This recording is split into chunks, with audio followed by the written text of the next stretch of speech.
karena rektor kita itu backgroundnya juga AI, Mm. maka beliau begitu AI ini lagi gencar-gencarnya, lagi globalisasi, beliau langsung membentuk grup riset. Grup riset. Ya, grup riset di di tingkat universitas ada unit AI-nya di tiap-tiap di beberapa fakultas juga sudah difasilitasi unit AI-nya. Termasuk kalau misalkan di Fakultas Teknologi Pertanian ya tempat saya in charge di situ ada Bio AI. Nah, itu udah Kami 3 tahun terakhir ini sudah tidak ada yang namanya perpeloncoan, istilahnya begitu ya.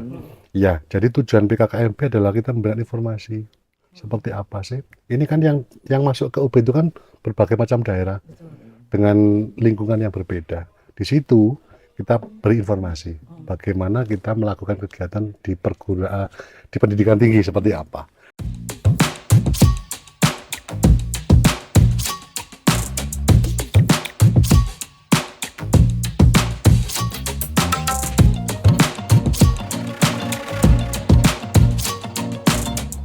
Halo Tribuners, jumpa lagi bersama saya Zahira Hilman dan rekan saya Samuel Leonardo, dalam podcast Malang Live. Nah, teman-teman calon mahasiswa pasti kalian baru aja selesai SNBT UTBK, bener ya Samuel? Betul banget. Nah, tapi tenang aja teman-teman, karena SNBT itu bukan menjadi opsi terakhir untuk masuk ke universitas karena masih ada seleksi mandiri. Dan hari ini kita kedatangan tamu spesial dari pihak Universitas Brawijaya untuk kupas tuntas tentang seleksi mandiri. Kalau gitu kita boleh perkenalan dulu nih Bapak-bapak, kita sapa Tribuners penonton di rumah. boleh dari saya dulu ya. Boleh. Ya. Hai Tribuner semuanya, saya Aulia Nur Mustakiman, biasanya dipanggil Aulia nih sama teman-teman semuanya. Oke. Nah, saya dari Universitas Brawijaya, Kepala Subdirektorat Penerimaan Mahasiswa Baru. Oke. Iya. Dan Pak Aulia bersama. Baik, halo Tribuners, saya Tri Wahyu Basuki. Kebetulan saat ini dikasih kepercayaan menjadi Kepala Subdivisi Kehumasan Universitas Brawijaya. Oke, terima kasih banyak ya Pak sudah bersedia Siap. untuk datang di sini. Oke. Nah, belakangan ini Pak, kita kan udah banyak melihat di berbagai macam media nih Pak, penerimaan mahasiswa baru Universitas Brawijaya. Nah, menurut laman resmi sama UB Pak, itu ada 4 jalur ya Pak, yang untuk penerimaan mahasiswa baru ini di tahun 2025. Betul, betul. Ya, Boleh, boleh Pak, Ya, boleh Pak. oke. Jadi nanti mulai tanggal 12 Mei ya itu 12 akan ada empat jalur penerimaan. Hmm. Nah, itu didahului oleh 2 jalur dulu. Dua jalur dulu. Jalur prestasi dan jalur rapot Oh. yang hadir bersamaan, yang dibuka bersamaan. Hmm. Nah, buat adik-adik yang yakin nih prestasinya banyak waktu SMA, pilihnya jalur prestasi. Prestasi. Ya, tapi kalau yakin semester 1, 2, 3 nilainya bagus-bagus, pilihnya jalur rapot. Rapot. Kalau yakin dua-duanya gimana? Ini gampang, tinggal ikut dua-duanya. Oh, jadi boleh ya? Boleh ikut Dua-duanya. dua-duanya. Nah, seperti itu. Nanti baru bulan berikutnya dibuka SMUB jalur nilai UTBK. Nah, itu buat teman-teman yang belum dapat kesempatan di jalur SNBT UTBK kemarin, tapi yakin nilai SNBT-nya yakin maksimal, ngerjain UTBK-nya yakin bagus. Nah, yuk daftar SNBT UTBK. Gitu. Nah, yang terakhir adalah jalur PSDKU. PSDKU ini khusus untuk teman-teman yang minat pengen di Brawijaya Kediri karena agrokompleksnya, karena situasi environment agrokompleksnya sangat tinggi di sana. Nah, pilih vokasi atau PSDKU Kediri. PSDKU Kediri. Ya. Nggak hanya di PSDKU juga sih, vokasi juga bisa di jalan veteran, di jalan veteran. Kami fasilitasi itu semua. Mantap Pak ya. Jadi dari sini kan kita jadi tahu nih Pak, kalau setiap jalur tuh jadi jelas. Jadi para mahasiswa baru tuh juga jadi bisa gampang ya mendaftarnya. Nah, lalu untuk sejauh ini Pak, itu persiapannya gimana tuh Pak? Oke. Mungkin saya menambahkan yang tadi pertama itu. Yang pertama bahwa ada dua skema yang kita lakukan. Yang pertama ada skema nasional. Jadi mungkin kemarin sudah dilewati SNBP yang dulu sama dengan yang disampaikan oleh Pak Aulia tadi, yaitu berdasarkan prestasi. Nah, yang kedua UTBK atau SNBT itu kemarin sudah kita lewati satu putaran ya Pak ya. Ya. Itu, nah, masing-masing ini itu dilaksanakan bukan di UB, tapi secara nasional. Iya. UB hanya given, jadi hasilnya nanti akan diterima oleh UB sesuai dengan hasil seleksi mereka yang berprestasi. Terus yang disampaikan Pak Aulia tadi adalah itu stepnya setelah SNBP, SNBT ada mandiri. Jadi kalau belum tidak diterima di SNBT, maka boleh mengambil di SNBP. Seandainya belum diterima, maka di SMUB atau mandiri. Mandiri kami tidak ada ujian. Ya. Oh, tidak ada ujian. Tidak ada ujian. Oh. Jadi dimanapun seluruh Indonesia, bahkan di seluruh dunia, itu bisa langsung memasukkan data sesuai dengan kebutuhan yang akan nanti kita sampaikan di laman untuk pendaftaran. Jadi untuk SNBP itu nanti kalau di SNUB ya, itu kita tinggal menyerahkan saja kira-kira apa saja prestasi-prestasi yang bisa dimasukkan. Nah, Dikumpulkan dulu ya Pak. Gitu. betul. Enaknya kalau di SMUB itu kan saingannya nggak terlalu banyak. Jadi hanya yang mendaftar di UB saja. Tapi kalau di SNBP beda lagi, kan satu Indonesia lah seperti itu. Nah, di seleksi raport istilahnya di SMUB itu memang ada beberapa poin-poin khusus. Yang pertama itu ada poin-poin untuk nilai-nilai yang harus bisa, poin-poin yang bisa dimasukkan. Jadi beberapa prestasi, misalkan ada yang prestasi hafiz Quran, tapi judulnya bukan hafiz Quran, tapi penghafal kitab suci. Karena di sini tidak hanya Muslim saja, memungkinkan juga yang lain juga bisa. Yang penting bahwa sertifikat atau prestasi itu nanti ada legalitasnya dari kementerian yang ada. Otomatis misalkan kalau masalah seperti penghafal Quran itu ya dari Kementerian Agama. Nah, itu ada poin-poinnya. Poin-poin itu cukup tinggi. Jadi ada prestasi juga tingkat internasional, nasional, reguler dan sebagainya. Termasuk ini yang mungkin banyak nggak tahu. Itu seumpama ada yang menjadi ketua OSIS. Atau mungkin ada yang menjadi ketua PMR tingkat kabupaten. Nah, tapi itu hanya sebagai tambahan. Pak ya, bukan yang Ya, utama ya, dan Pak ya. itu tidak semuanya bisa diterima karena ada beberapa program studi yang harus ada uji kompetensinya. Misalkan contoh kedokteran, misalkan kan tidak mungkin harus ada punya kemampuan khusus. Hanya tambahan itu bisa dimasukkan. Untuk yang kedua, SMUB UTBK itu harus punya nilai atau sudah pernah mengikuti UTBK. Nah, itu nanti untuk grade-nya tergantung dari nilai yang masuk di UB. Nah, itu tambahnya. Siap. Gila. Mantap sekali.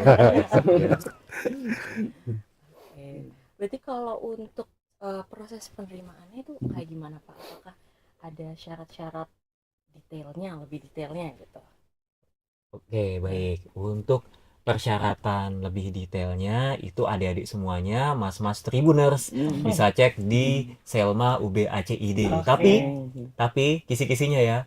Tadi contoh SMUB jalur raport berarti pastikan bahwa raport semester 1, semester 2, semester 3, 4-nya itu sudah dilegalisir dan terupload dengan sempurna.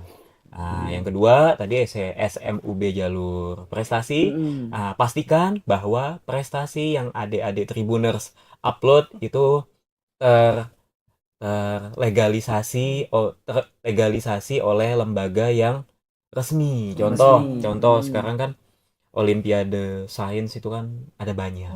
Nah, ada beberapa lembaga penyelenggara yang tidak resmi, ya, yang tidak masuk dalam, saya lupa nama website nasionalnya apa. Nah, pastikan bahwa sertifikat adik-adik diselenggarakan oleh penyelenggara resmi dan diakui oleh negara. Nah, yang ketiga, SMUB UTBK, pastikan bahwa adik-adik ikut UTBK. Yang nggak ikut UTBK nggak bisa. Seperti itu. Kalau yang vokasi sepertinya sama ya dengan raport dan prestasi. Tapi ini khusus untuk yang D3 maupun D4 dan jurusan-jurusan yang ada di Kediri seperti itu.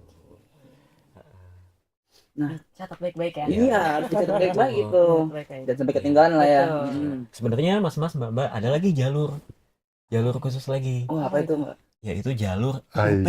IUP. Ya. IUP. Apa sih kepanjangan IUP ini? Ah, Kepanjangannya International Undergraduate Program. program. Nah, itu hampir semua kampus punya IUP-nya masing-masing.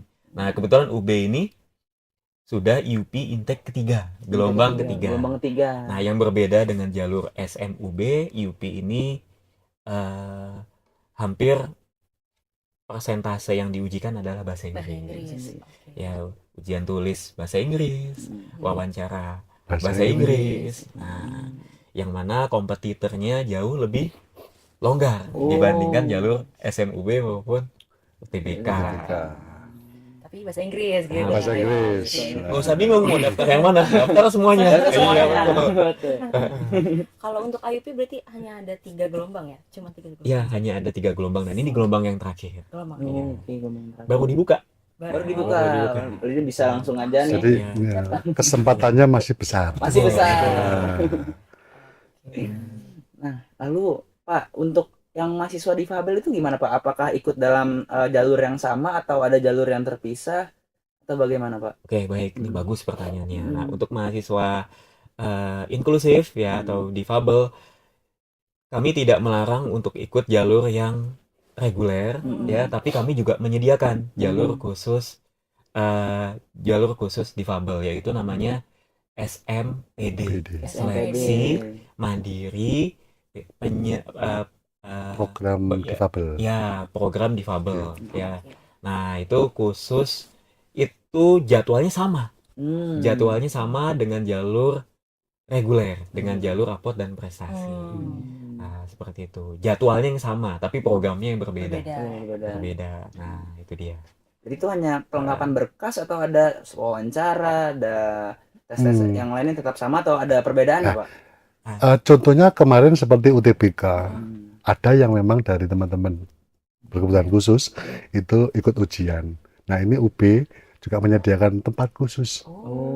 Tempat khusus, jadi khusus memang untuk kebutuhan mereka. Jadi kita sediakan seumpama itu apa namanya, mereka mohon maaf tunarungu, jadi kita gunakan media teknologi yang untuk kebutuhan mereka. Jadi khusus ada di sana. Jadi kita siapkan itu sehingga mereka yang punya keinginan misalkan tidak di jalur khusus mereka atau ikut jalur yang reguler, mereka tetap bisa melaksanakan ujian dengan nyaman.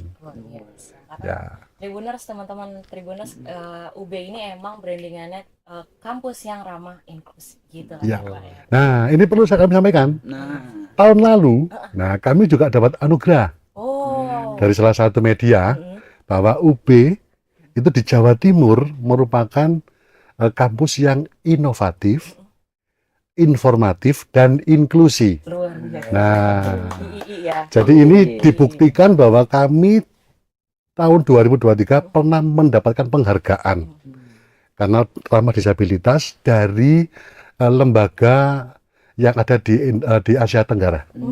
Waktu itu yang menerima adalah Bapak WR4 kami waktu itu. Ya, sudah diakui sampai dengan Asia Tenggara terkait dengan ramah disabilitas atau kampus inklusinya itu tadi. Jadi jangan khawatir ya untuk teman-teman di sini untuk masuk ke UB bisa lewat jalur apa aja. Ya. Kalau gitu untuk kuota penerimaan mabanya nih, setiap fakultas atau prodi ini apakah ada perbedaan dari tahun lalu, di tahun sekarang mungkin lebih tinggi atau kayak gimana? Ya, secara spesifik mungkin dapat dikatakan tidak ada perubahan daya tampung. Tapi kalau misalkan kita boleh tahu, ya paling bertambahnya 1 atau 2. Misalkan kemarin kita buka tiap beberapa prodi, misalkan per prodinya 90 kursi atau daya tampung, maka sekarang bisa 91, bisa 89, selisihnya nggak jauh berbeda. Nah, seperti itu. Dari selisih itu kira-kira ada nggak program-program yang mungkin diprediksi paling diminati di tahun 2025 ini ataupun yang kurang diminati ataupun yang jangan-jangan tetap sama nih Pak, per tahun tuh tetap jurusan ini saja atau yang bagaimana itu, Pak? Oke, ya. Jadi kalau secara rata-rata misalkan 3 tahunan terakhir atau 5 tahun terakhir, nah prodi yang diminati sejauh ini belum ada perubahan. Perubahan program studi yang terfavorit tidak ada perubahan. Tapi kalau misalkan kita tarik 10 tahun belakangan atau 15 tahun belakangan, nah itu sebenarnya ada pergeseran. Pergeseran, Ada Pak. tren. Contoh misalkan, contoh teknik informatika, teknik komputer, sistem informasi. Dulu 10 tahun yang lalu ya mungkin itu nggak diminati, tapi sekarang itu jauh lebih diminati daripada eksakta yang lain. Ya, seperti itu. Oke, tapi kalau boleh tahu nih Pak, Ya. lebih detailnya lagi, kira-kira bisa sebutin nggak nih Pak, apa aja sih Pak Oh, boleh program dong. yang Boleh favorit dong. gitu, Iya. unggulan? Kalau untuk Saintek ya, untuk Saintek itu kedokteran masih jadi peminat, masih jadi yang terfavorit. Saintek kedokteran. Tapi peminatnya semakin kesini ya mungkin berkurang 1%, 2%, 3%. Nah seperti itu. Nah selain ilmu kedokteran ada selain pendidikan kedokteran ada farmasi. Nah, farmasi trennya dari tahun ke tahun meningkat terus ya. Mungkin ada penambahan 100 peminat atau 200 peminat ya. Nah seperti itu. Itu juara 2-nya. Nah juara 3-nya ada teknik industri. Nah, teknik industri seperti itu. Itu yang Saintek. Nah, kalau untuk yang Soshum, sosial humaniora, hukum tetap yang pertama. Itu tidak tertandingi. Ya, di kampus manapun biasanya seperti itu. Nah, yang kedua biasanya ini tiap universitas punya keunikan masing-masing. Kalau di Universitas Brawijaya juara 2-nya Soshum adalah administrasi bisnis. Nah, mungkin nanti bisa ditambahkan oleh Pak Troyes. Dan administrasi bisnis ini belum tentu di kampus, di UGM punya, di UI juga punya, di ITB juga nggak ada. Mungkin nggak ada, ya. Mungkin nggak ada. Nah, ini keunikan. Biasanya juara 2, juara 3 ini tiap-tiap kampus punya keunikan tersendiri. Seperti itu. Nah, juara 3-nya ada psikologi. Psikologi. Satu rumpun dengan ilmu komunikasi. Ilmu komunikasi juga sebenarnya masuk 10 besar yang diminati. 10 besar yang diminati. 10 besar yang Di 5 besar, mohon maaf. 5 besar yang diminati. Kira-kira kenapa tuh Pak bisa begitu gitu urutannya? Apakah emang dari trennya dari dulu atau memang lagi ada kebutuhan kerja atau memang ada mungkin yang bisa dicermati gitu dari situ trennya itu? Mungkin Pak Troyes mau jawab dulu. kalau kami sih lebih banyak itu ke tren sama gengsi sebenarnya. Iya, tapi yang bertahan misalkan tadi disampaikan kedokteran itu kebutuhan memang.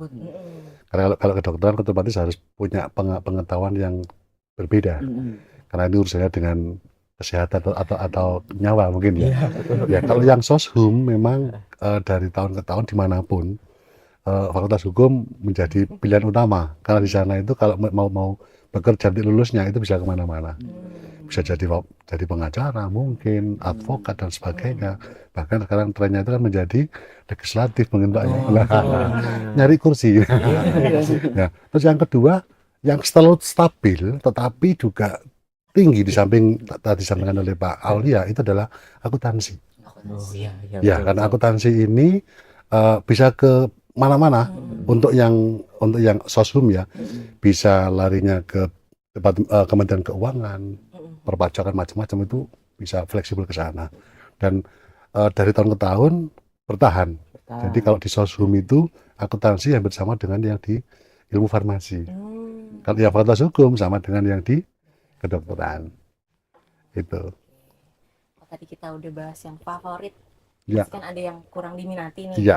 Kalau dari Brawijaya sendiri ada nggak sih beberapa program studi yang mungkin lewat ini mau dicoba digencarkan lagi yang kurang diminati? Kalau kami istilahnya bukan kurang diminati, tetapi pendaftarnya itu tidak terlalu banyak.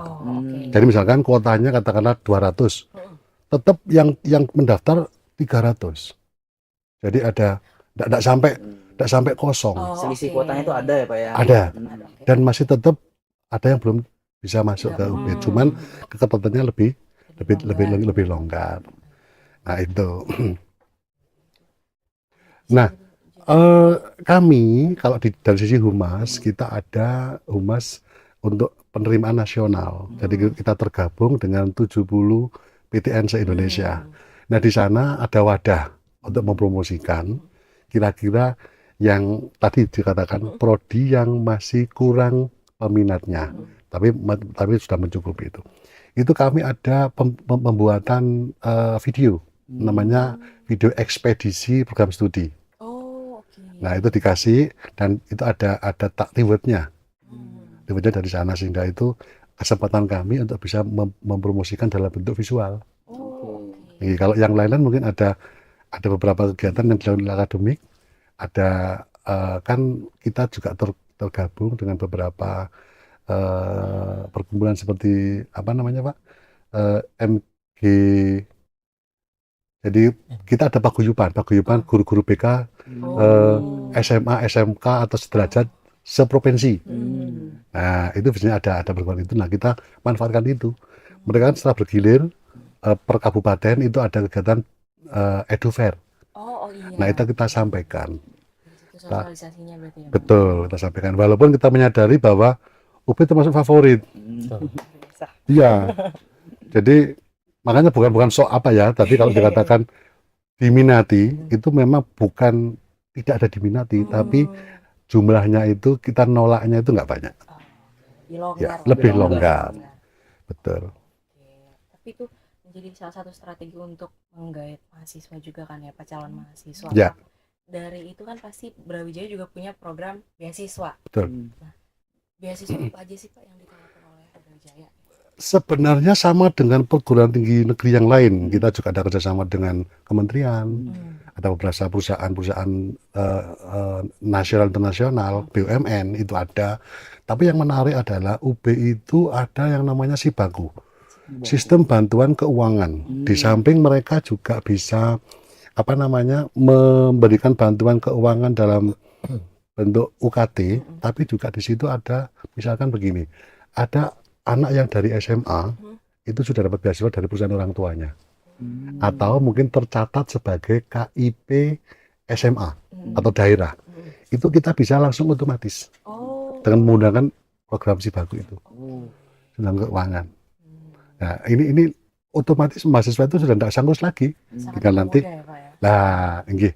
Dan kami yang paling menjadi kebanggaan tidak hanya beasiswa yang sifatnya program nasional, program kementerian, tapi kami juga ada namanya dana abadi. Dana abadi. Iya, itu adalah kepedulian alumni kepada sivitas akademika. Tapi kalau dana abadi itu tidak hanya S1, ada S1, S2, S3, yang mungkin profesi.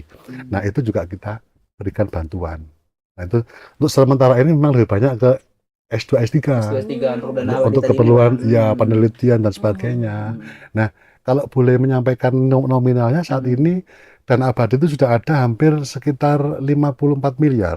54 miliar. Ya, jadi kita ada beberapa event pertemuan alumni itu ya lumayan.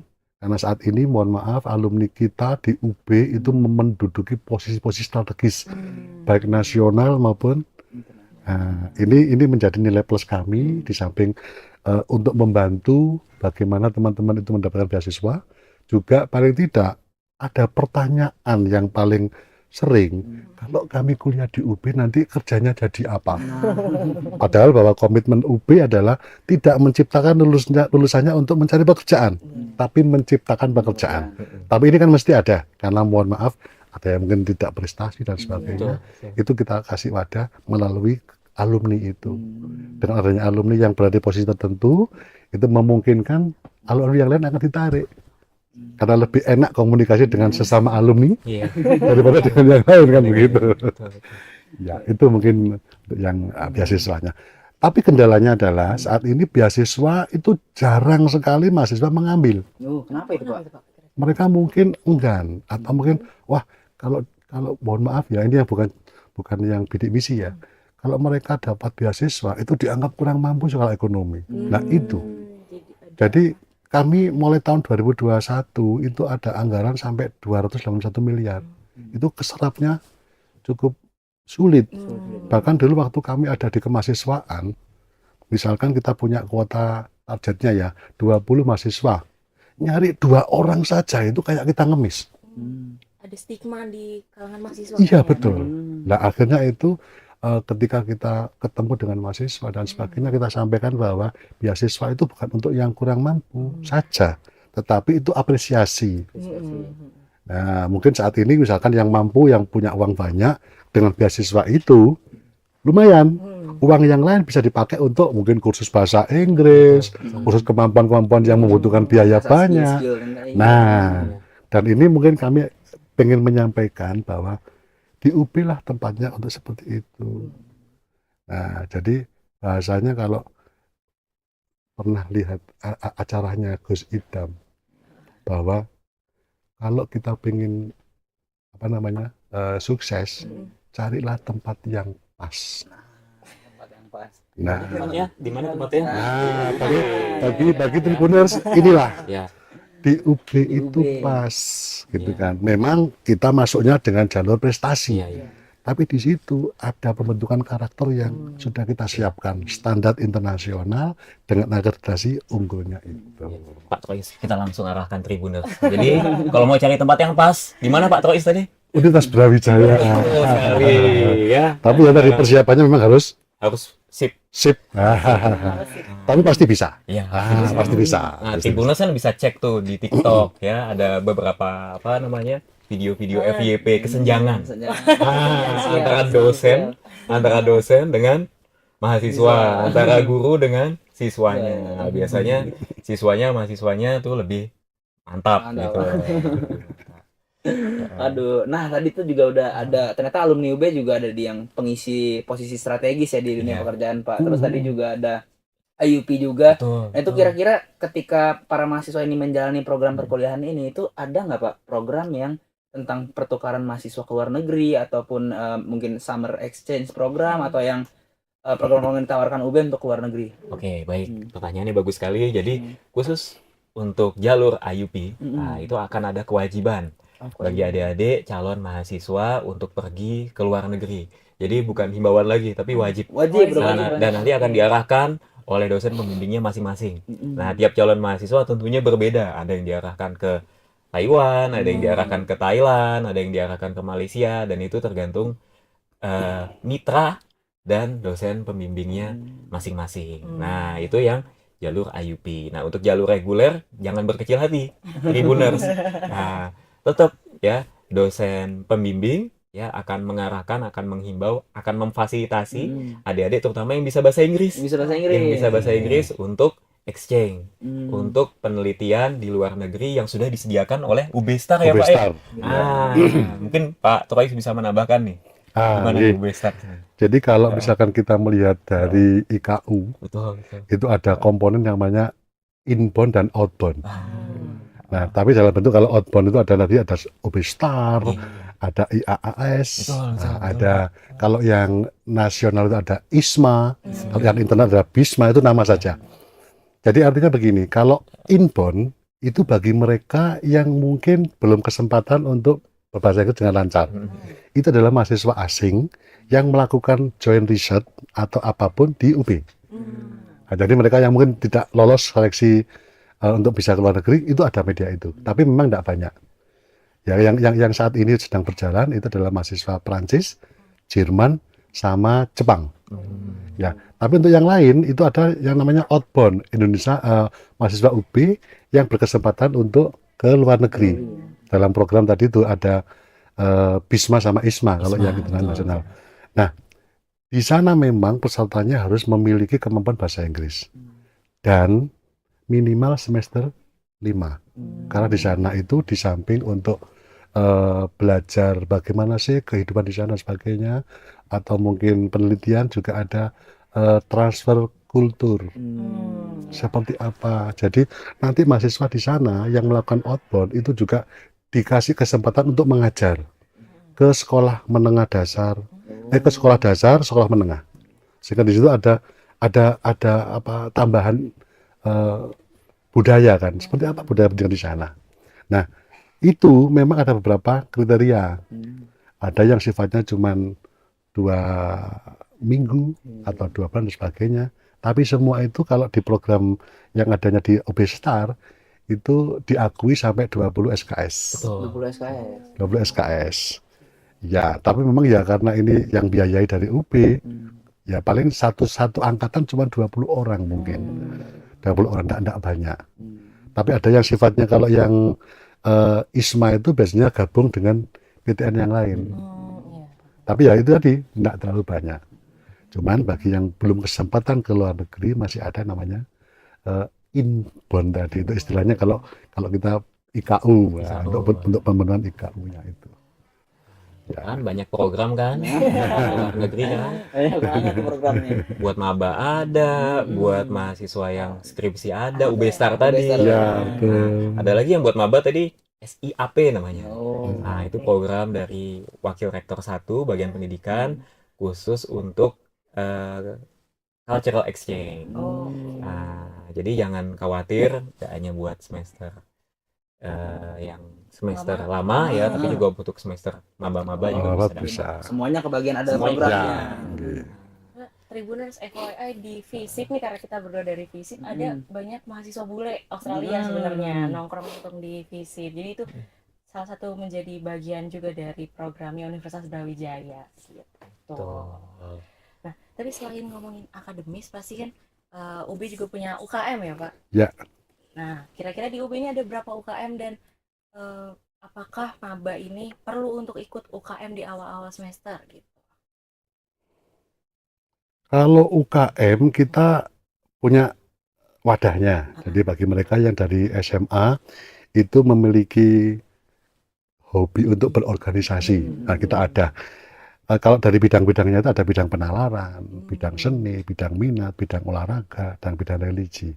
Nah, kita lengkap di sana. Poin utamanya adalah dari semua bidang unit kegiatan mahasiswa itu kita punya prestasi yang luar biasa, nasional dan internasional. Nah, itu yang menjadi titik utamanya.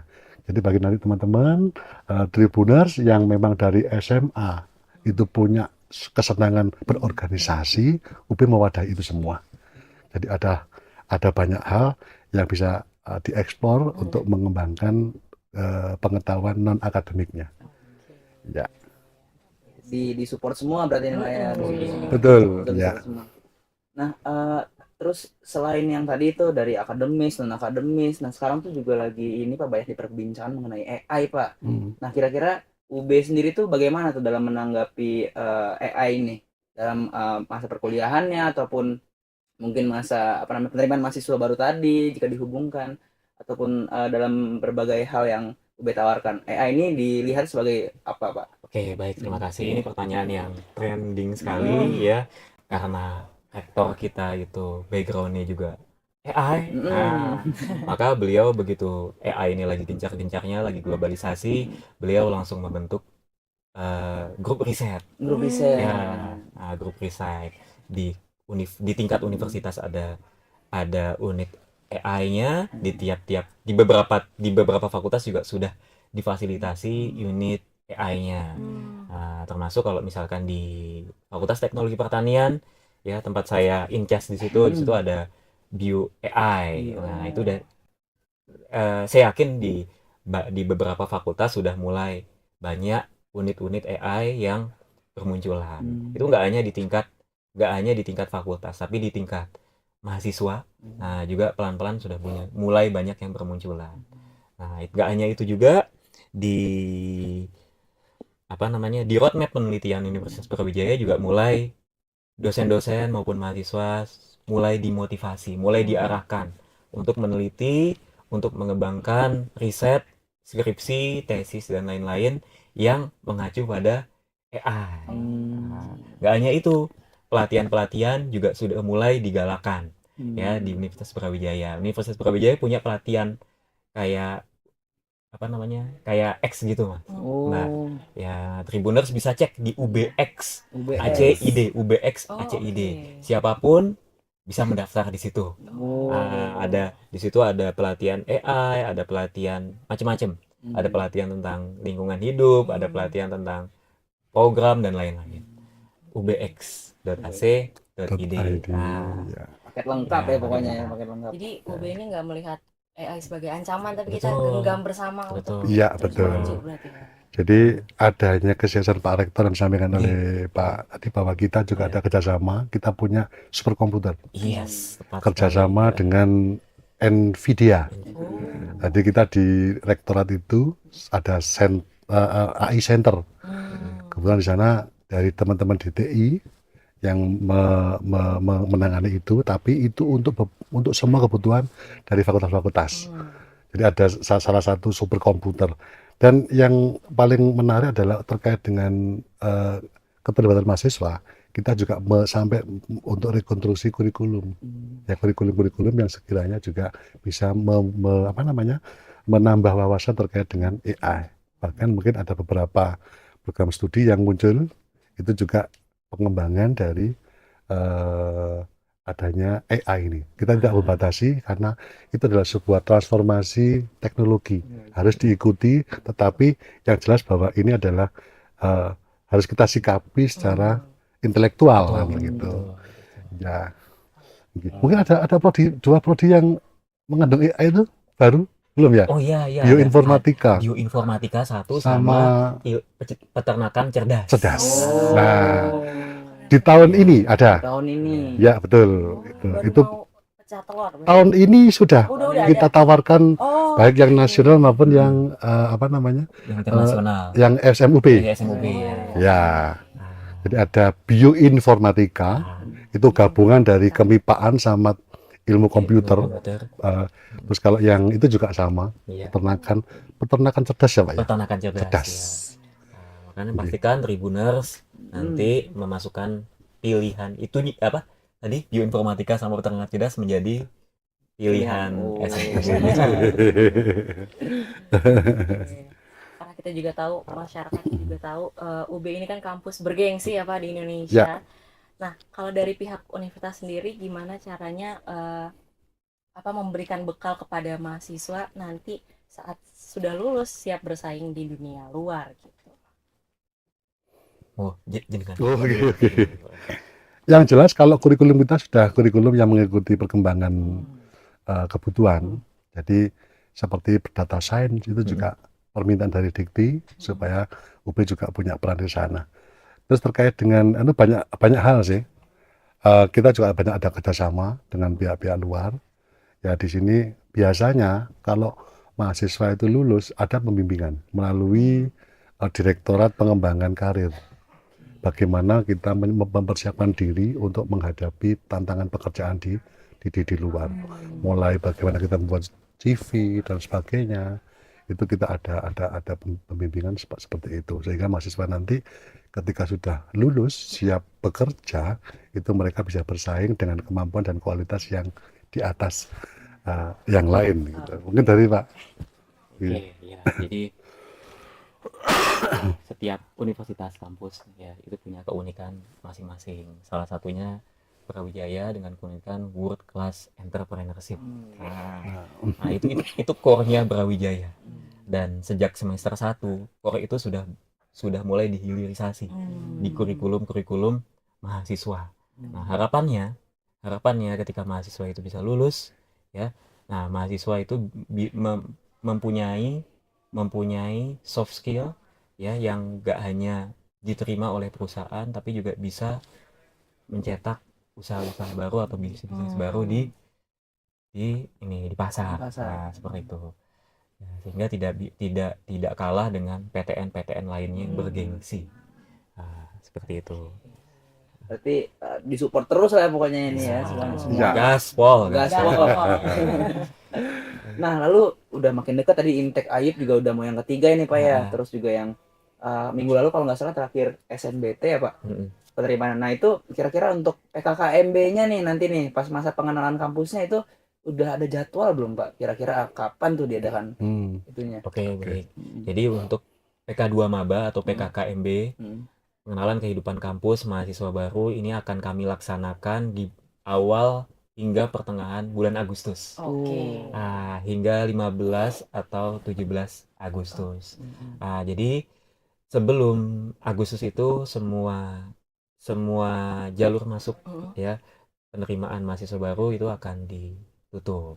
Nah, jadi itu itu kuncinya buat Tribunner semuanya. Pastikan di Mei, Juni ya daftar semua jalur masuk ya Pak Ya, Tois ya. yang masih ada ini. Yang masih ada. Gak usah pilih-pilih ya Pak Tois ya. Daftar aja semuanya. Kalau Seperti konsep itu. dari PKKMB tahun ini apakah masih sama seperti tahun 2024 atau ada gebrakan baru dari UB ini, Pak? Nah, pastinya akan ada sebuah gebrakan baru yang itu masih kami rahasiakan. Masih, ya, Masih kami secret ya, Pak? rahasiakan. Masih Ya, secret. masih secret. Daftar dulu aja. Daftar dulu Nah, aja. gitu. Dulu aja. Kalau PKKMB memang lebih banyak itu yang menangani mahasiswa Oh, dalam bentuk ini Raja Brawijaya. Ya, tapi tetap bukan berarti mereka secara sendiri bukan, tapi tetap ada arahan dari pimpinan seperti apa. Iya. Nah, yang tidak kalah penting lagi nih Pak, tahun dari tahun kemarin, terus juga 2 tahun lalu, bahkan ketika pas masa COVID ya Pak, itu kan terkenal PKKMB itu dengan perundungan. Nah itu kira-kira gimana nih Pak UB untuk melihat perundungan dalam PKKMB dan apa yang sudah dipersiapkan UB ketika PKKMB nantinya? Oh, oke. Mungkin Pak Ya. Tois ya. Jadi sebelum mengarah ke sana, kami 3 tahun terakhir ini sudah tidak ada yang namanya perpeluncuran, istilahnya begitu ya. Ya, jadi tujuan PKKMB adalah kita memberikan informasi seperti apa sih. Ini kan yang masuk ke UB itu kan berbagai macam daerah dengan lingkungan yang berbeda.